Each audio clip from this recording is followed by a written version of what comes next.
আমার কপাল হইছে এই বিস্কুটের মতো, যেখানেই দেই সেই জায়গায় ভাঙ্গে পড়ে। হ্যালো বিউটিফুল পিপল, সবাই কেমন আছেন? সবাইকে ঈদ উল আজহার আন্তরিক শুভেচ্ছা ও ভালোবাসা। ঈদ মোবারক। ঈদ উল আজহা আমাদেরকে শিখায় ত্যাগ, সম্প্রীতি, সৌহার্দ্য। এই ঈদ উল আজহার এই কোরবানির ঈদ, কোরবানি শুধুমাত্র আল্লাহর জন্য। একমাত্র আল্লাহর সন্তুষ্টি অর্জন করাই আমাদের লক্ষ্য এবং উদ্দেশ্য। আজকে অনেকেই কোরবানি দিবেন। কোরবানি দেওয়ার পরে যে গরুর উচ্ছিষ্ট বর্জ্যগুলো আমরা যত্রতত্র ফেলে রাখি, এতে আমাদের পরিবেশের এবং আশেপাশের লোকজনের অনেক অসুবিধা হয়, কষ্ট হয়। যেহেতু কোরবানিটা দিচ্ছেন একমাত্র আল্লাহর সন্তুষ্টি অর্জনের জন্য, সেহেতু আমরা সার্বিক বিষয়গুলো খেয়াল রাখবো। এটি করতে যেন আমরা পাপের ভাগীদার না হই, অন্যের কষ্টের কারণ না হই। আপনার বাড়ির আঙিনা এবং আশেপাশে যেখানে কোরবানি দিচ্ছেন সেই জায়গাগুলো সুন্দর করে পরিষ্কার করুন। আপনার পরিবেশ সুন্দর থাকলে আমরাও ভালো থাকবো।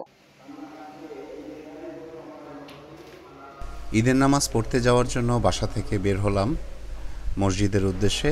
বাইরে মসজিদে ইমাম সাহেব খুতবা দিচ্ছেন, খুতবার আওয়াজ শোনা যাচ্ছে।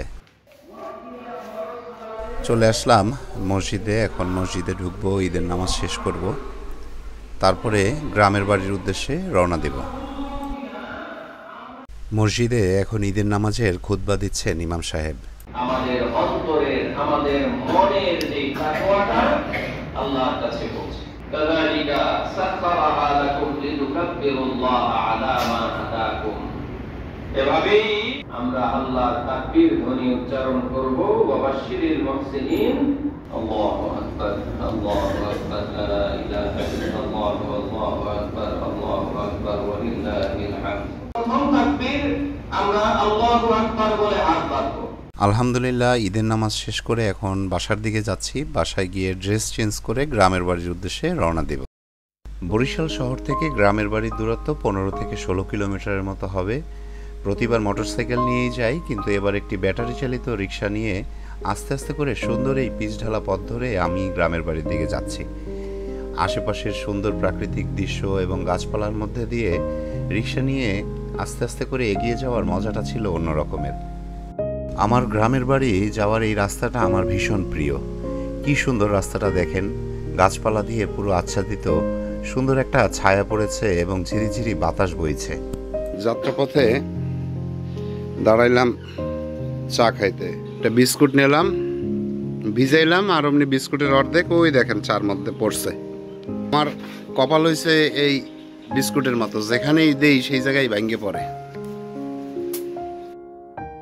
একটা সময় ছিল যখন কারণে অকারণে যে কোনো সময় বাড়িতে চলে যেতাম। পরে সেটা আস্তে আস্তে কমতে কমতে মাসে একবার, তারপরে 3-4 মাসে একবার। এখন কোনো অকেশন ছাড়া যাওয়াই হয় না। ওই যে বছরে 2-1 বার, তাও জোর করে যাই। জীবনের হরেক রকম ব্যস্ততা এবং বিভিন্ন ধরনের সম্পর্কের টান পড়ে নে আমাদের মনগুলো আস্তে আস্তে কেমন যেন মরে যাচ্ছে। নেই সেই আগের আনন্দ, নেই সেই আগের উচ্ছ্বাস। এখন শুধু একরাশ ক্লান্তি আর অবসাদই কাজ করে। রাস্তার দুপাশেই যে বড় বড় রেন্ট্রিগুলো দেখছেন, এগুলো মুরব্বীদের কাছ থেকে শুনেছি এক একটার বয়স প্রায় 100 বছর, 80 বছর বা 110 বছর।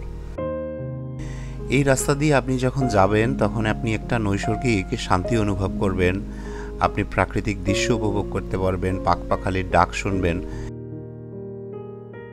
ছোটবেলায় যখন গ্রামের বাড়ি বেড়াতে আসতাম তখন আর ফিরে যেতে চেতাম না সেই শহুরে জীবনে।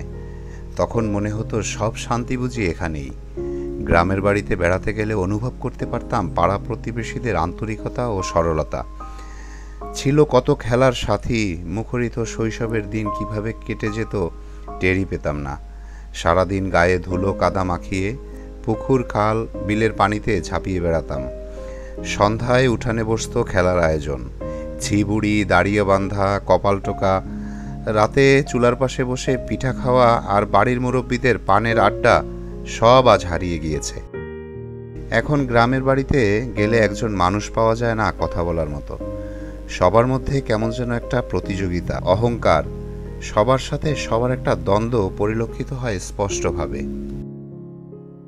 বন্ধুরা, আপনাদের সাথে মনের অনেক কথা শেয়ার করতে করতে চলে আসলাম গ্রামের বাড়িতে। এখন গ্রামের বাড়িতে ঢুকবো। কোরবানির আনুষ্ঠানিকতা শেষ করার পরে গোশত নিয়ে বরিশালের উদ্দেশ্যে রওনা দিব। কোরবানির আনুষ্ঠানিকতা আর আপনাদের সাথে শেয়ার করলাম না, এই জিনিসটা আমার ঠিক শেয়ার করা পছন্দ না।